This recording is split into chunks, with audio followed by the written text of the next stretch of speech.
कामचोर देवरानी। एक बार की बात है, सुषमा अपने पूरे परिवार के साथ खुशी खुशी मोहन नगर में रहती थी। उसकी दो बहुएं थी, पल्लवी और शिवानी।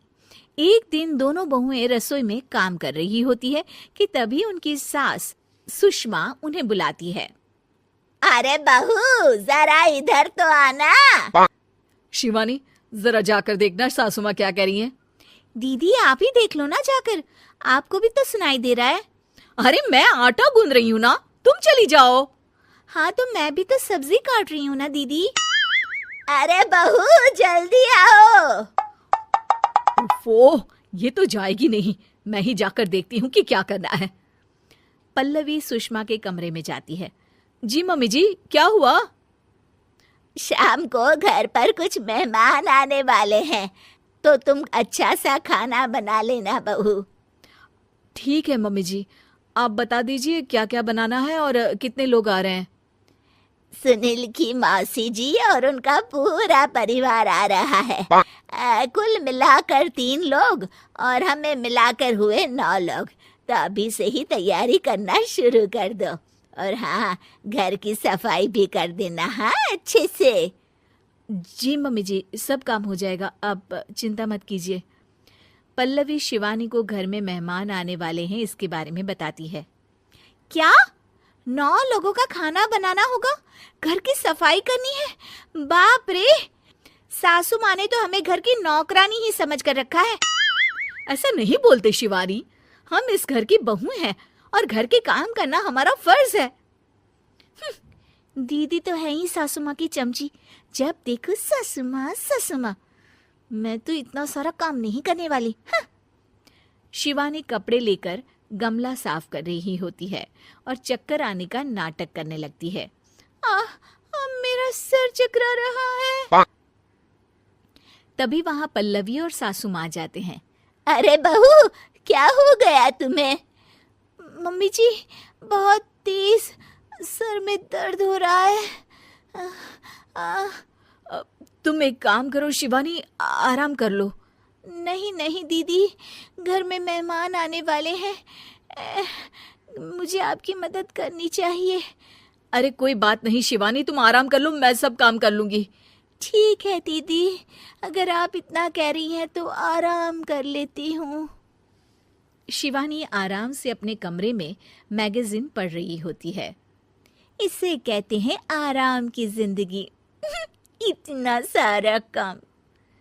चलो, सारा काम खत्म हो गया, शिवानी को देख आती हूँ। शिवानी अपने कमरे में ईयरफोन में गाने सुनते सुनते सो जाती है और उसके साइड में मैगजीन भी रखी होती है। पल्लवी वहां आ जाती है और वो सब देखती है। ओहो, तो मतलब सब काम चोरी का बहाना था। अभी बताती हूँ इसको। घर का सारा काम मुझे करना पड़ा और ये महारानी यहाँ मैगजीन पढ़ रही है, गाने सुन रही है। पल्लवी रसोई से एक प्लेट और चम्मच लेकर आती है और शिवानी को थाली बजाकर उठाने लगती है। शिवानी अचानक से उठती है। उठ गई महारानी, गाने भी सुन लिए, मैगजीन भी पढ़ ली। तुम तो बहुत बड़ी झूठी निकली शिवानी। तुमने सर दर्द का बहाना बनाया ताकि काम करने से बच सको। हाँ बनाया बहाना, तो क्या करती, इतने सारे काम करती। मुझे कोई शौक नहीं है चापलूसी का। क्या चापलूसी? तुम्हें लगता है कि मैं सारे काम चापलूसी के लिए कर रही हूँ? नहीं तो क्या। तभी वहां सासू माँ आ जाती हैं। अरे बहू, वो लोग बस आने ही वाले हैं, तुम तैयारियां कर लो। जी सासू माँ, तुझे तो मैं बाद में देखती हूँ। सब खाना खाने बैठते हैं और खाना शुरू करते हैं। तभी सुनील की मौसी बोलती है। वाह भाई वाह, खाना तो बहुत ही अच्छा बना है सुषमा जी, एक एक चीज में क्या स्वाद है। ये सुनकर शिवानी मुंह बना लेती है। उसे अपनी जेठानी की इतनी तारीफ रास नहीं आती। आपकी बहुएं तो बहुत ही अच्छा खाना बनाती हैं। हाँ बनाती तो दोनों ही अच्छा है, पर आज ना ये सारा खाना बड़ी बहू ने बनाया है। छोटी बहू की तबीयत ठीक नहीं थी, सो इसलिए। मानना पड़ेगा सुषमा जी, आपकी बड़ी बहू तो बहुत ही गुणवान है। पल्लवी की तारीफ सुनकर शिवानी को जलन होती है। पल्लवी ये सुनकर खुश हो जाती है और शिवानी की तरफ देखकर उसे चिढ़ाती है। कुछ देर बाद मेहमानों के जाने का वक्त हो जाता है। मौसी जी सबके लिए उपहार लाई होती है। वो सबको शगुन के पैसे देती हैं और अंत में पल्लवी के पास आती है। तुम्हारे लिए शगुन का लिफाफा तो है ही, पर बहू तुम्हें एक और उपहार भी मिलेगा इतना अच्छा खाना बनाने के लिए। मौसी अपने सोने के कंगन निकालकर पल्लवी को पहना देती है।